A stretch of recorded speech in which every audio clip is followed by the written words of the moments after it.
73 days to the presidential and parliamentary election. Hello, good evening, and welcome to News Night. Tonight, universities are unable to process salaries and allowances, with many forced to postpone reopening dates and PhD oral exams indefinitely as the strike by 4 labor unions stretches into its second week. As long as they refuse to pay, they are on strike. And so until a resolution is found, the strike will continue. We'll hear from the Vice Chancellor's Ghana now making a desperate attempt to intervene amidst the ongoing crisis. A very serious issue. VCG cannot stand still if there's a declaration of strike by almost 3 of the unions out of the 4 unions on the university campuses. So we are working hard at it. For government, the challenges don't end there. Starting tomorrow, access to the remains of deceased loved ones may be impossible as the mortuary workers plan to strike within the next 12 hours. We are not going to do anything that we do. Everything we do will not be done tomorrow. It's a total withdrawal of services. So one, we are not going to take the body in the ward. We are not going to accept body from homes.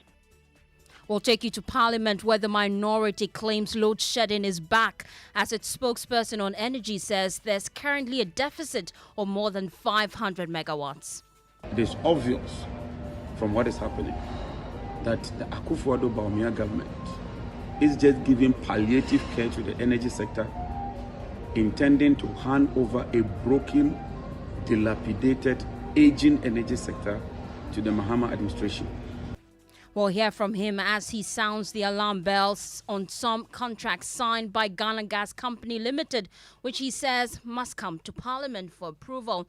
Also, President assures world leaders of Ghana's readiness to ensure peace before and after the December 7 election, as he courts the support of the international community to check the growing spate of unconstitutional changes in government in West Africa. Stay with us, because we'll tell you about what he said during his address to the United Nations General Assembly for the last time as Ghana's president. And later in our climate focus series today, we'll take you to Dambai, where a man is turning sustainable farming into a climate revolution, nurturing tomorrow's environmental leaders.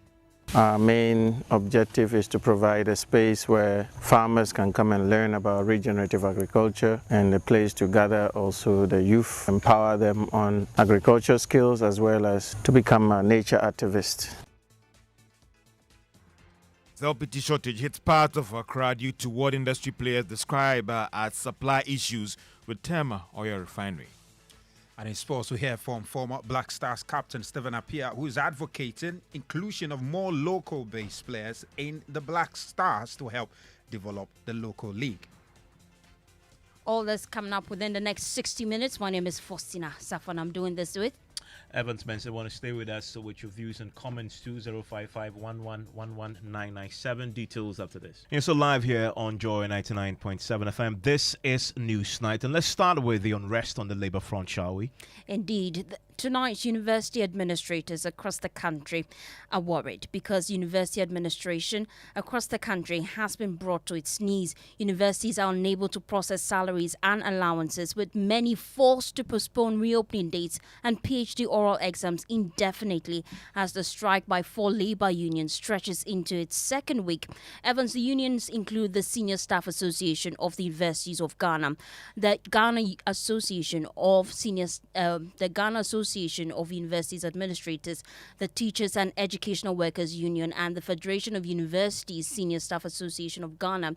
Their concerns border on government's failure to pay their agreed fuel and vehicle maintenance allowance and the delays in the payment of their past Tier 2 pension funds for their fund managers. Well, we know that the strike is already taking a toll on the running of the universities, and let's gauge the impact of the industrial action around the country. My colleague Michael Ashali joins me in the studio with more on this. Michael, you've been doing some checks. Let's start from the Greater Accra region, the University of Ghana to be precise. What's happening there? Well, firstly, we know that school was expected to reopen on Thursday, which is tomorrow, September 26, and teaching and learning would have commenced on Tuesday, October 1. But in a statement circulated to all students and staff members of the university says that the arrangement has been postponed. It says this is due to the ongoing strike by the various employee groupings. They said again that they will announce a new date in the coming days, except that they're not sure when exactly that will be.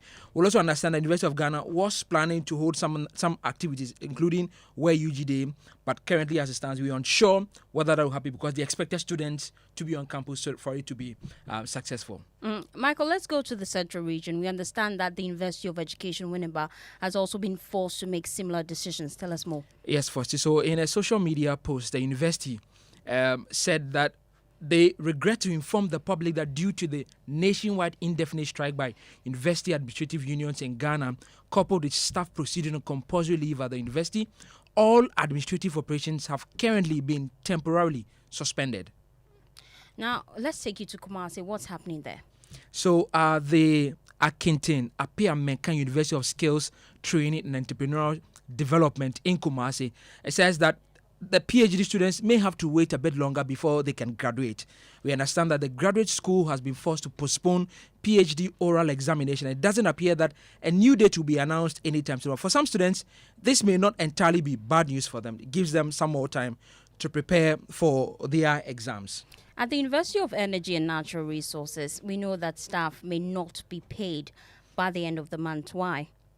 Well, Fosti, the statement, as we have cited, signed by the Director of Finance that we intercepted, says that due to the strike, payment of September 2024 salaries and book and receipt allowance may delay. And I goes on to say that it talks about some of the relative or the unions and the strike actions that is going on that are reason for we didn't able to do this. And we know that GAWA, for instance, administrators are the ones who are supposed to be doing the processing of these fees, but they are not there to do that, including senior staff members. Thank you, Michael Ashali. Now, although the impact is beginning to get out of hand, the striking unions are not ready to call off their strike anytime soon. National President of the Ghana Association of University Administrators, Michael Owusu-Ansah, says they haven't heard from government and will not back down. No, unfortunately, we have not heard from the government, and that is the unfortunate part of it. We don't know what government is waiting for. But we in Gawa think that this whole statement is a failure of Fair Wages and Salaries Commission's work, because they should have anticipated this statement. They should have followed up. But Fair Wages also give the impression that they are also waiting on the Ministry of Finance. But Ministry of Finance do not work with individuals and institutions, so we cannot on our own go to the Ministry of Finance for any feedback. But what has happened since we declared our strike is that we have had a meeting with the vice chancellors of the various universities in Ghana. We call them the vice chancellors Ghana. The vice chancellors Ghana have listened to GAWA on the basis for our strike, and they have accepted to intervene by trying to link up with the government authorities. Nothing has changed. The various issues we complain about still remain unresolved. And so until a resolution is found, the strike will continue. We've also been speaking to the leadership of the Senior Staff Association of University of Ghana, and they believe the government is not ready to meet their demands. Listen to George Anson, who's the national chairman of the association. We have concluded negotiation. We have signed the agreement. That is where their work ends. And they have written to the ministry for the ministry to authorize payment. So for fair wages, what else do we have to do with them? For them, concerning this strike, they have done their part. Allowance, particular allowance, passed through from senior member to junior staff. Now, this same ministry has written for UTAC to be paid. But what about us? As we speak, nothing has come out. If you all go to the kitchen to prepare meals, and when we audition it, they take your bowl out to go and find your own means of feeding yourself, will you be happy? As long as they refuse to pay, they are on strike. Let's bring in Dr. Cynthia Sena Akpeglo, is Executive Secretary, Vice Chancellors Ghana, and they are, as we speak, taking emergency measures to avoid a complete shutdown of the universities across the country. Doc, thanks for your time here on Newsnight. From what I understand, you've arranged several meetings to try and get this resolved as soon as possible. When are these meetings happening, and what are you hoping to get from it? Thank you, Evans, and good evening to our listeners. We have commenced the meetings. We have held, as the president of GAWA has already said, we have had one crucial meeting with GAWA. We have indicated, put up some decisions, and we have started working on them. We have had some engagements with GTEC, that is the regulatory body that has the authority to be issuing the directives from Ministry of Finance and Education. We've engaged them also. The chairman of VCG has engaged them.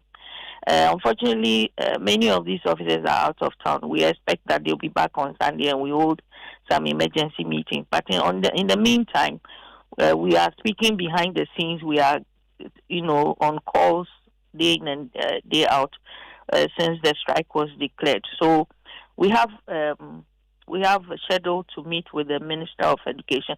When things like this happen, we have a joint meeting because you don't want to meet the agencies privately and then this will say I wasn't there at the meeting, I didn't hear this. So we are meeting with we are scheduling to meet with the Minister of Education, Minister of Employment and Labour, Ministry of Finance, all the representatives and GTEC itself and plus VCG, and then we cannot sit around the table and determine the way forward because obviously, this means that the universities are shutting down all over again and disrupting the academic year, and this is not good for anybody.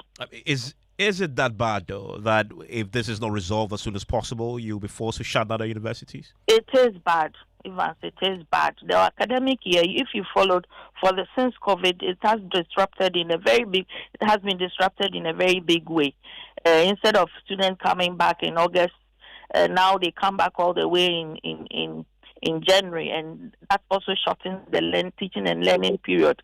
And the university curriculum is wide and broad, and the students need to be on campus, for a lengthy amount of time to be able to get everything. Well, they can't get everything 100%, but the more they are on campus, the more teaching and learning will go on. So if we disrupt this again, it means that, I don't know, it's not a good picture. So we are also working around the clock. We are working behind the scenes. We are talking to the agencies to see how, and we are talking to the unions themselves. So VCG will have a meeting with the unions all together, and then we will, this thing needs just constant communication and trying to diffuse the misunderstandings and all those things so that we all come to a better agreement and make sure that we get back to the campuses for work to go on. All the key concerns raised by the unions borders around money, the field maintenance, the allowances, the Tier 2 pension. Do you have the money to solve the problem? VCG it's government that has the money. It has never been the universities per se. It has always been government that pays emoluments and all these basic items. It's government that pays it. The other IGF and non-monetary things that the universities take care of, and that one has been agreed upon, and it's happening. Once we sign off fair wages, there's an indication, and then the payment is made. But when it comes to the fiscal, that comes from the government, and that is where the issue is coming from. So I'm sure that if we have a roundtable conference and talk about these things, we should be able to come to some arrangements. But we've been doing a lot of talking, and that's a concern of a lot of people. Moving forward, how soon will the schools be forced to shut down? Well, that one will have to be left for to be decided upon by the universities when we meet again. We are arranging to meet very soon on in early October. So. But then I'm sure we'll even have some emergency meetings immediately. We note what the way forward. But it's a very dire situation. With the universities themselves now determining that we want to shut down or we want to postpone reopening and all that. Very soon, all the others will probably join in. But the earlier we talk about it, the better. These conflict things. You can only talk about them. You can only talk and then take action. If you don't do the communication first, the misunderstanding continues to thrive. So we need to talk. When we talk, we understand, and then we will take the decisions and take the actions. But I'm only praying that we will do that very quickly and soon so that we're able to resolve the issue. If talking fails, what's the backup plan? Let's get there first. I'm not sure talking can completely fail like that. Let's get there first. Thank you, Senna, for joining us here on News 9. Well, that's not all. Papani, we've been doing some checks and we understand that technical universities will also begin to see similar strikes in coming days. Tell us more. Well, firstly, so let me take you. The Technical University Senior Administrators Association of Ghana have also served notice of their intention to initiate industrial action in response to what they call breach in government's agreement with them. That is what they call the collective bargaining agreement. Their concerns are not so far different from that of the teacher unions at the other universities. They're also asking for their vehicle and fuel maintenance allowance, and again they're also asking for their tier 2 pension allowance. However, they say that government has refused to implement these revised allowances, constituting a clear violation of their rights and a repudiation of the agreement. Now, further, government has discriminated against TUSAG in the payment of common allowances due to the unions of the same class of workers at the public universities. They are demanding the payment of the agreed upon rates for vehicle maintenance allowance, off-campus fuel, utility, and sanitation security allowances for month ending September 2024. It is our resolve that should these payments, and this I'm quoting for them, not reflect in the ending of September 2024, that will definitely validate their claim and they will proceed on leave at the end of the month. Well, there are more strikes on the horizon. This time, you may not be able to get access to the remains of your deceased loved ones as the Mortuary Workers Union plans to withdraw their services within the next 12 hours. The union say they are unable to access PPEs for their work and they are yet to receive allowances for acting as frontline workers during the COVID pandemic. General Secretary of the union, Richard Kofi Jordan, says preservation of bodies will be on hold for as long as they are on strike. One of them has to do with the personal protective equipment. Do we have to negotiate for personal protective equipment? No.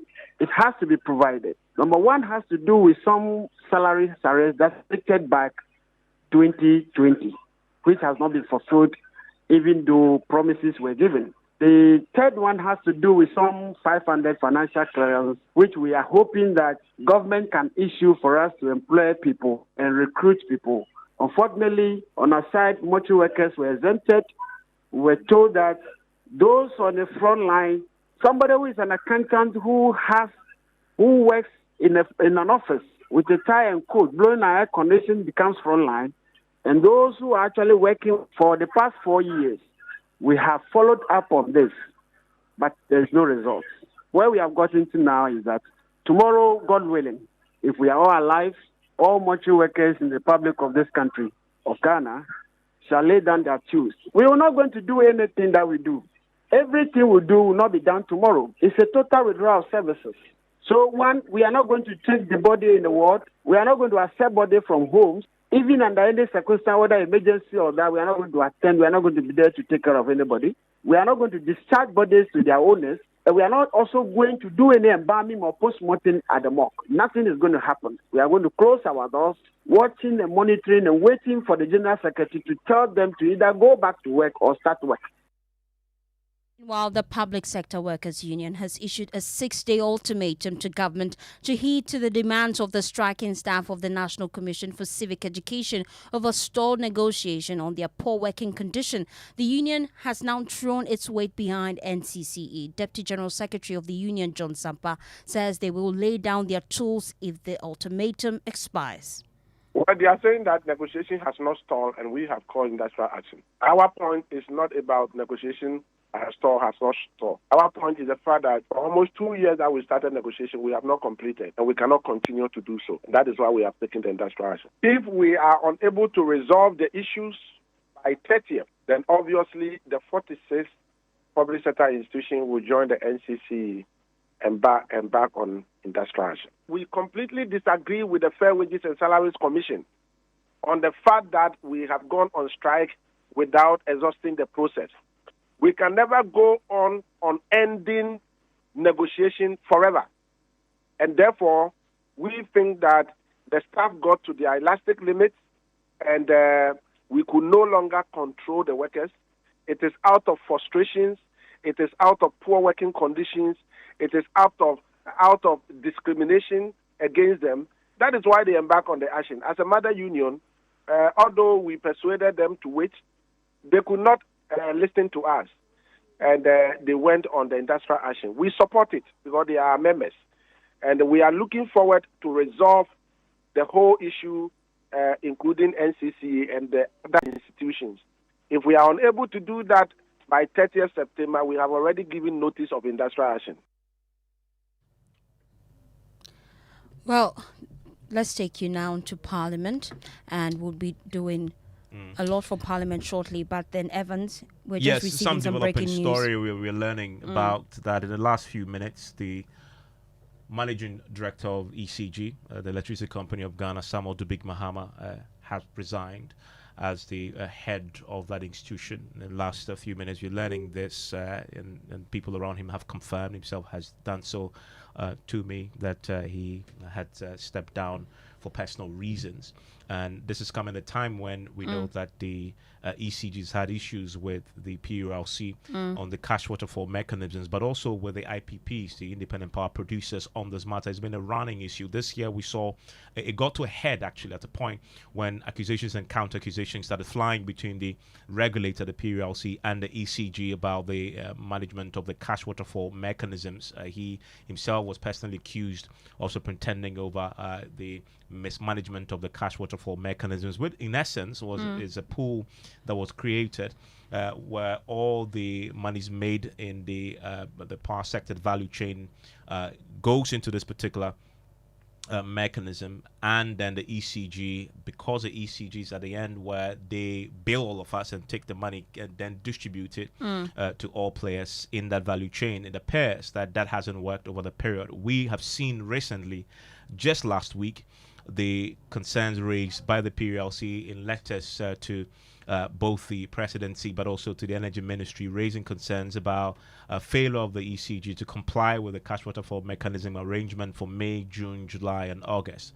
Shortly thereafter, we saw that the ECG came back fighting the claims, and they had explained that the ECG indeed the allegations that have been leveled against them that were mismanaging the waterfall mechanism wasn't true. And they explained that they raised 5 key points in this particular response. That one, they cited the failure of the stakeholders to confirm actual payments. That was one rebuttal that they put out. They also explained that the inability of IPPs to validate the amounts received does not inherently imply that ECG has breached the cash waterfall mechanism. So they were fighting of the claim that they had breached the cash waterfall mechanism. They went on to say that contrary to sessions, it has fully complied with the payments to Tier 2 beneficiaries. As I said, if you're wondering what that cash waterfall mechanism is all about, is this pool where all the monies you make in the energy value chain comes to, and everybody else who plays in that particular sector gets paid, including VRA, including the IPPs. They insist that payments have been made to Tier 2 beneficiaries, including the PULC during the reviewed period, because the PULC itself also benefits from the cash waterfall mechanism. And this has been something that has been ongoing for the last few months, and many thought it had been resolved at some point. The PULC actually resolved to sanction the ECG and its board, including Samuel Dubik Mahama himself. And we remember that the ECG got their lawyers right back to the PULC, and this was a very public fight that rarely happens between two state institutions involving a regulator. My colleague Elton Brobe has also been working his sources and joins us on the line with more on this. And Elton, we're learning in the last few minutes that the ECG head has resigned his post in the last few minutes. You've been learning a bit more on this. Yes, Evan. So what I have in my possession is a letter dated today, Wednesday, September 25, 2024, and addressed to the board chairman of the ECG. And the letter is titled resignation letter. And this is signed by Dubik Mahama, Samuel Dubik Mahama. He says, I'm writing formally resign from my position as managing director of the Electricity Company of Ghana, effective 2 weeks from the above date. This decision, according to this letter, has not come easily, but after much reflection. It says, I have concluded that it is in my best interest to step away for personal reasons. The letter goes on to say that over the past 2 years and 4, I've had the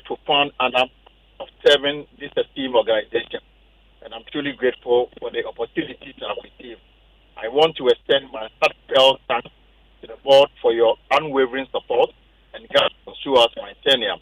Yes, I also wish to express my sincere gratitude to the President for the trust placed in me, which has been a significant aspect of my journey here. And he says, I'm proud to leave behind a tangible achievement in our operations, having successfully reduced system losses from 30 to 26%. This progress reflects the hard work and dedication of our entire team, and I'm confident that they will continue to strive for excellence in the years to come. He concludes by saying that to my colleagues and staff, I urge you to keep pushing forward. Your commitment and passion for this country have been inspiring, and I have no doubt that you will provide steadfast support to whoever assumes my role. Your resilience and hard work are vital to the future success of the Electricity Company of Ghana. As I embark on this new chapter in my life, I carry with me cherished memories, invaluable lessons learned from each of you. Thank you once again for the opportunity to be part of this incredible organization. I look forward to continued growth and success of ECG. And this is signed by Samuel Dobek Mahama, and it's addressed to the board chair of the ECG, effective today. And I've been on the phone to him trying to get an understanding of what really prompted this. He insists, as you see in that particular letter, that he resigned for personal reasons. The president will have a say in this particular matter. We don't know yet if this resignation has been accepted or not, but it's something that he definitely believes is the right call to make at this time. And this is coming within the context of what we've been reporting, Elting, over the last few days. Yourself on the Midday News have reported quite extensively about the running battles the ECG has had with the regulator, the PULC, which has played out in the public domain. We actually, at one point, last few months, did a Joy News national dialogue on this, and it played out again. We saw the entrenched positions that were taken both by the PULC and the ECG for the very first time in a long time indeed. I don't remember the last time this happened, where a regulator was publicly fighting an institution it regulates. And it all revolves around the alleged mismanagement of the cash waterfall mechanism. And Elton, you will remember that it got so bad that the PULC at some point actually threatened to jail the heads, the board of directors, including the MD, but they were also slapped with huge fines for them to pay. The ECG then got their lawyers to write back, and yes, it took the presidency to try and intervene to try and resolve this particular matter. You cannot ignore that background. Now hearing and confirming that the MD of ECG had resigned. Of course, Evans, you can never discount the tension that existed between the PULC and, of course, the MD of ECG. I can make reference to the last letter the ECG MD wrote to the finance minister, giving an indication of the state of ECG at the time. And these letters are dated 28 August 2024, and then two letters, actually, one titled Request for Capital Expenditure for Replacement of Prepaid Meters. The other one, the same day, also requested for assistance in exporting power to mitigate foreign exchange losses. And the last letter they wrote to the PULC, and this is dated September 11th, request for buffer period for cash build-up. And these letters make reference to the fact that the state of ECG requires some kind of capital infusion. Otherwise, the possibility of the company going bankruptcy could not be ruled out. And that is the same response the PULC provided when it sought to clarify the reason behind the bankruptcy, whether that was introduced in the compensation, and made reference to the fact that, in fact, it was actually introduced into the compensation by ECG, the conclusion of PULC. So clearly, there had been back and forth tension between the two bodies, and I'm absolutely certain that, it got to a point that the big Mahama had to virtually write this letter today, and then gives indication that we'll be stepping down as MD in 2 weeks' time. And if you're just joining us, and some major developing story as far as the power sector is concerned, the managing director of ECG has resigned. We just read out that statement to you. Is a letter that he's writing to the board of the ECG. Weighing in right now is Nana Moisi, he's executive director of the Institute for Energy Security. They've been watching the space very closely. We've spoken to him earlier this year when the feud between the PRLC and the ECG played out in the public domain. And Nana Moisi surprised by the outcome. Good evening to you, Kojo, and to your listeners. From the IES, we aren't surprised at the resignation of the boss of ECG. It's been something that we're waiting for a long time. We're getting the indication that for personal reasons that he's resigning. Yes, probably for non-performance as he takes it. That's why he may resign. But I think that it's a good, move he's done. Just that we're counting as meaningless unless it's linked with the resignation of the board as well. You want the board to also resign? Definitely. The board cannot be, when we are talking about the performance of ECG, the poor performance, we cannot discount the role of the board. Strategic, direction they give approval to major undertakings of the ECG. If the ECG performed well, I'm sure they would have taken some credit. But for non-performance, they should equally take the blame as well. Just recently that the board chair of ECG himself was rumored to have stepped down and a replacement was found. I mean, the ECG has gone through a very turbulent period. I mean, to lose the MD and now to suggest that the entire board should go at this time, critical time indeed, with just a few weeks, actually days now, just over 70 days for an election. Is it the right thing to do? Well, I want us to delink it from the election. We are waiting to do the right thing until we have a new government. Then, of course, we are accepting underperformance. We are trying to approve of non-performance and put the danger of the entire power, put the entire power sector in danger. I'm sure that if we want to do any correction, it must start from today. We don't have tomorrow. It's been consistently for 1 year that we've seen that ECG has not been able to collect even more than 60% of the revenue that it is mandated to collect. Would we want to wait for another 2 months? Every month, we lose over 50% of the revenue that we need to have as a country, and also to put the cash waterfall mechanism in good shape. We're waiting for another 2-3 months for a new government reform to do these corrections. No. The earlier we take the step, the better. So let's separate the decision that we need to make today from the election.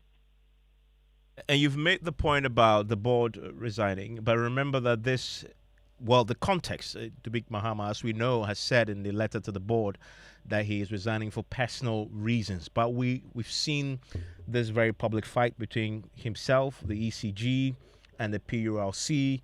Is this an opportunity to restructure the whole institution, ECG, at a time when you've seen that even Asante Hene weighed in recently about privatizing that institution? I mean, considering what has happened, is an opportunity to take a pause and look at this more broadly, more comprehensively? A huge opportunity presented to us today that we need to correct all the wrongs that we've seen under the ECG. Never have I heard that a whole PRC, a regulator, will be stopped from undertaking its regulatory, steps. Seeing clearly that a player within the same sector fighting a regulator. This is the first time I've seen this. A simple timetable. We got indication that even a whole minister will back the ECG not to produce one. That open fight we saw between these two key players was uncalled for and so bad. In fact, it set even an investment in the sector. We saw the same when it came to Greco and PRC. We think that we have a good moment to do the right thing this time around. And so the board must still go. Let's have some fresh limbs let's get new people in the boardroom, fresh ideas to correct the non-performance we have today. And then I thank you very much. Then I'm Moisi, there's Executive Director of the Institute for Energy Security, joining us on the back of that developing story we're learning about in the last few minutes. The Managing Director of the Electricity Company of Ghana, Samuel Dubik Mahama, has resigned. And that comes in the context of a long-standing feud with the PULC that has been playing out in the public domain for quite a while. I've interviewed Samuel Dubik Mahama many times in the last few months on this particular subject. And it all started, if you recall, with this regulatory order that was issued by PULC. And this was in March, on the 18th of March. And if you recall, at the time, the country was experiencing a period of erratic power supply, call it Dumso. And ECG had come out to say that the reason for that was some malfunctioning transformers across the country, some 630 overloaded transformers. And the PULC then wrote to the ECG asking the ECG to provide evidence of that. And we did the Doomsday Diaries on the back of that. That didn't stop that back and forth from continuing. As we've had tonight, the CG boss is gone. We're hearing from the minority today on the power sector. Yeah. They are actually alleging that we have a significant shortfall in generation that may be plunging many of us in darkness. Yes, they allege about 500 megawatts of power shortfall. Now, they're making this allegation on the back of concerns because they say between Tuesday and Wednesday, the ECG put out several notices of outages in parts of the country, but attributed the power cuts to routine maintenance. But the minority spokesperson on energy, Evans John Janapos, says the power cuts is due to load shedding, attributing the situation to poor management of the power sector. As we speak today, there is load shedding ongoing.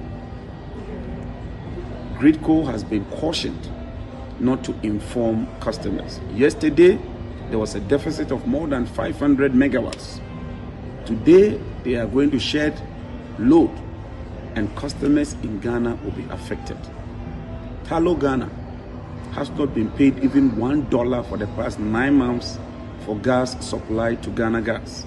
And Talo is threatening to curtail supply of gas. The IPPs have just dispatched a letter to the Minister of Finance intending to halt supply of power for debt and liabilities hovering around $1.2 billion.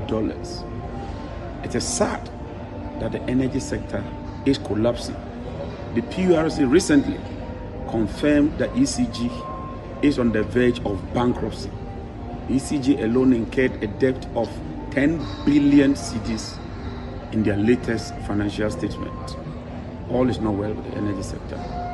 It is obvious from what is happening that the Akufo-Addo government is just giving palliative care to the energy sector, intending to hand over a broken, dilapidated, aging energy sector to the Mahama administration.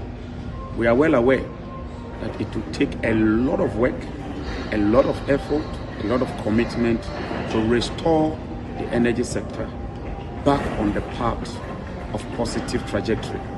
But what we would not tolerate is for this government, which is on the verge of losing the elections, to rush into signing contracts through Ghana Gas.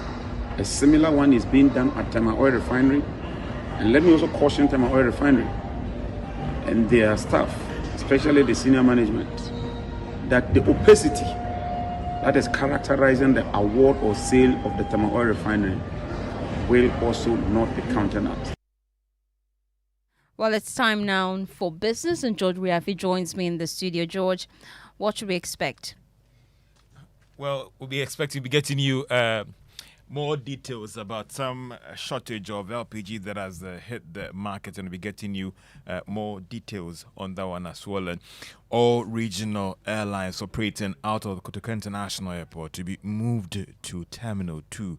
I'll be getting you more details on that one. The business news on Newsnight is brought to you by MTN Business. Welcome to the new world of business. Kingdom Books Stationary synthesis tanks. Welcome back to Business on Newsnight. Now, parts of Accra and Tema have been hit by shortage of liquefied petroleum gas. Now, this is due to what industry players describe as some supply challenges with Tema Oil Refinery.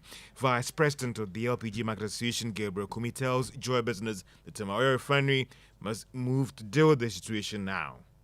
If the supply situation does not improve by tomorrow, we're likely to have a very serious situation on hand. We have tried to find out what is really happening. And now our understanding is that the company that brought in the ship last week and distributed to all the depots in Tema is not able to reconcile its figures with Tema Oil Refinery, and that is what is holding up everybody. So at this juncture, we will call on Tema Oil Refinery to ensure that whatever reconciliation that it has to do, it does it as immediately as possible, so that the rest of the BDCs, the rest of the depots that are holding the product, can begin releasing this product onto the market through the LPG marketing companies. We don't know why only Tor is having issue with reconciliation. Gabriel Kumi is the Vice President of the LPG Marketers Association of Ghana. But some checks with officials of Tema Oil Refinery just some few minutes ago say the issue has been resolved. Now I'll be getting you more development on the issue as the time goes on. To other stories, then, almost all regional airlines operating out of Kotoka International Airport will soon be moved from Terminal 3 to Terminal 2. The Ghana Airport Company is proposing December 1, 2024 as the expected date for these airlines to be relocated. There is more in this report. The move is part of efforts by the Ghana Airport Company Limited to decongest Terminal 3 at the Kotoka International Airport, which currently serves as the operating hub for both the regional and international airlines. However, Joy Business is learning that the move will hit regional airlines like Sky, Ibom Air, Air Peace, and Africa World Airlines. Sources say the directive will also affect other carriers like Egypt Air, Kenya Airways, Ethiopian Airlines, Rwanda Air, and South Africa Airlines. The proposals have not gone down well with some of the airlines who are first worried about the short notice and the fact that some of these international airlines are also doing regional operations as the fear of losing passengers to them. There are also concerns that a passenger traveling on a regional airline is paying the same tax as someone flying to London. Some of the airlines operating on the West African region are also worried about the current state of Terminal 2 at the Kotoka International Airport. Some have described the move by the Ghana Airport Company Limited as a cost-saving venture and make use of the Terminal 2, which is said to be underutilized. The Ghana Airport Company, in a statement released earlier this year, revealed that they are working to move some airlines to the Terminal 2 as part of some restructuring exercise. And that is a Business Desk report. Now, businesses are optimistic that Ghana will pass the third review of the IMF program, which will go a long way to impact positively on the environment. They also believe that this will go a long way to aid in the recovery of the economy. President of the Ghana National Chamber of Commerce and Industry, Dr. Clement Oseamako, tells Joy Business they're looking to the news also impacting on their operations going forward. And we have seen growth rate moving up to 4.7. We are also very optimistic that currently the exchange rate forex has been quite stable, though we were not able to handle it at the beginning of the year. Inflation has moved away from 53 point something to 20.4, showing significantly that the bailout has been very supportive. Besides, the recent etc. that we did with our creditors has also been very fruitful. I believe that if we continue like that, the economy will come back to where it used to be. I believe that it will boost the economy, it will bring confidence back, and then the exchange rate will be stable. So we are very optimistic that the bailout, I think that at the moment we are left with about 1.4, 1.7 has been dispersed, and that is being very good. Whatever comes to us as a result of the bailout, in addition to if we are getting the entire last tranche, then that will be so much good for the economy. Dr. Clement Oseamako is the president of the Ghana National Chamber of Commerce and Industry. Now, mining firms are raising issues about government tax policy measures towards the sector. The firms are especially worried about the upfront payment of taxes on the yet-to-be commenced production on their concessions. Suleiman Kone is Chief Executive of the Ghana Chamber of Mines. But I don't like talking about the fiscal regime too much because I'm not of the school of thought which says that once you come into a country, you have an agreement, you know what the fiscal regime is, you decide to do business here, you complain. No, I've never believed in that. You know what it is, you decided to actually opt for it, you have to play by the rules. However, when in the middle of production and the company has made all these investments and then you start tweaking the fiscal regime, that is where the issue is. And that's why you have some of the companies who are saying that, look, I need to have a stability agreement or a project development agreement because then it freezes the fiscal terms. Don't forget that we are talking about an industry whose price is not determined by the companies. They are effectively a price taker. We are not like an FMCG, you decide to brand, you have differentiation in terms of the premium quality of the product and therefore you can charge a premium and all of that. Ours is not like that. Ours is a commodity.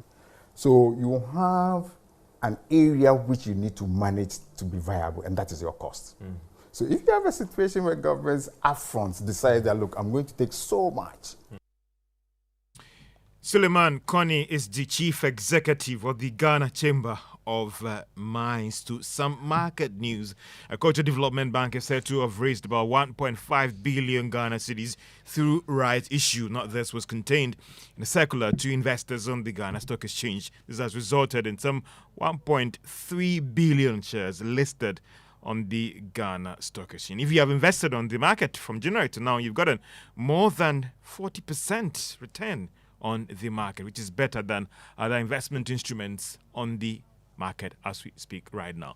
And that's all for business on Newsnight. Back to you, Fosti or Faustina. Thank you, George. It's Faustina. Now it's time for sports. What's happening? Well, the Black Stars of Ghana and their former captain Stephen Appiah wants more local players to be included in the senior national team in subsequent collapse. Appiah was speaking before Parliament's Select Committee on Sports as it continued its deliberations on the petition submitted before it by the Save Ghana Football Forum. Yes, I think we have to give the local players, we have to give them the chance, the confidence to play for the national team. So in our time, even there are certain players that looks as if they are key players in the team. We were not key players. We have players like William Theo and the rest who were pushing us. So we have to make sure that we are not going to allow them to take our positions. When we played against Niger, the number 7 who was the best player on the pitch, who played for Niger, is a Ghanaian. We have a striker who won the Goal King in Ghana Premier League because he didn't get a chance. Now he's playing for Togo. So we have to give our boys, we have to give them the chance.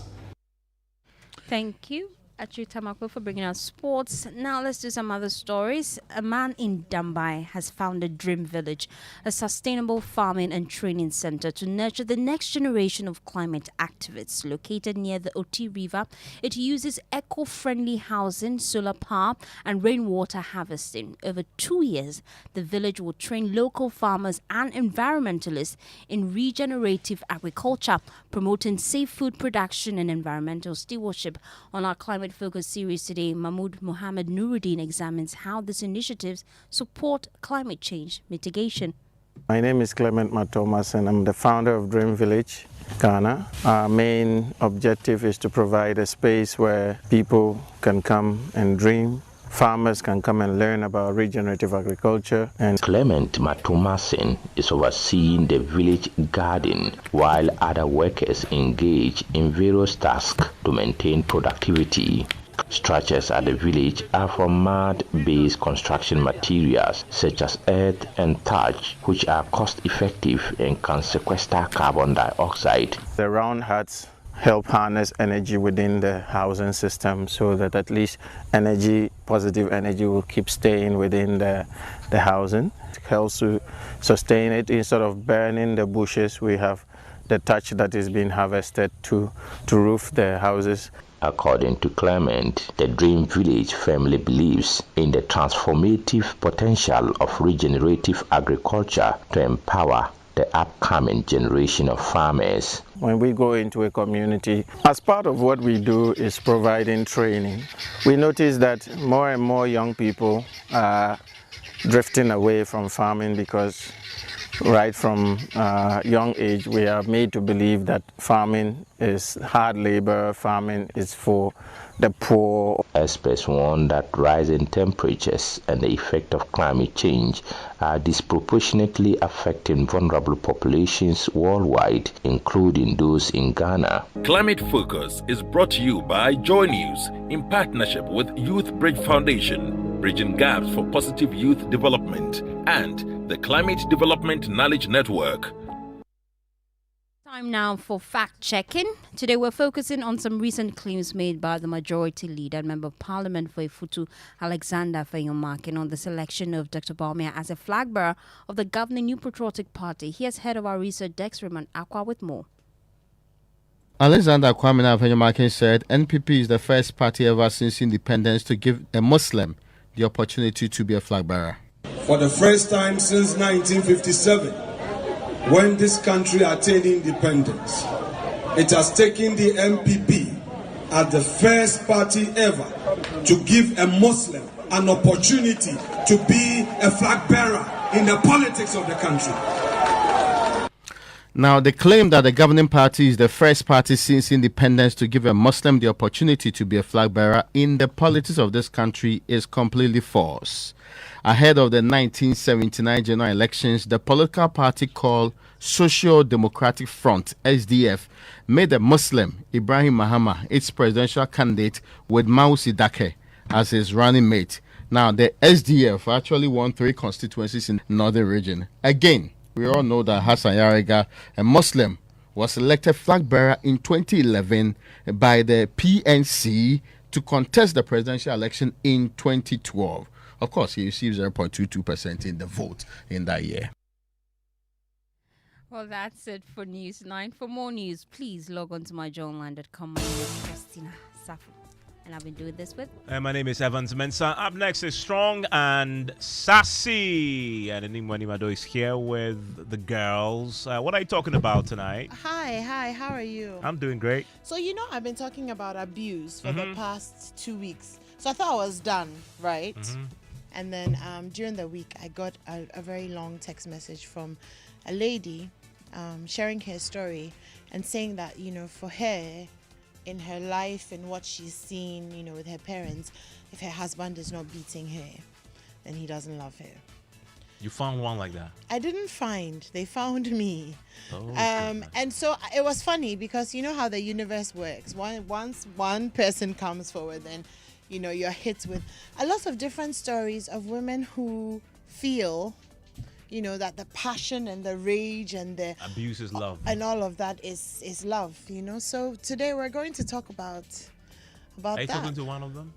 Well, unfortunately, none of them wants their voices out there, but I have their stories. Okay, we'll share. So I'll be sharing. I'll be sharing their stories. But you can understand that it's probably not something that some people want to speak about publicly, and these were quite well educated. I'm happy that you have a psychologist, clinical psychologist on the panel, because I really want to understand the mindset that allows a woman to say to herself that if you don't beat me, then you don't love me. Yeah, no, I get it. It's the passion, isn't it? It's especially if you're in a relationship with a man who is maybe somewhat quiet, somewhat not expressive. So it's in those moments of rage where he's, that maybe you feel like, oh, I have his full attention. It's anyways. So yeah, stay tuned in. Strong and Sassy coming up.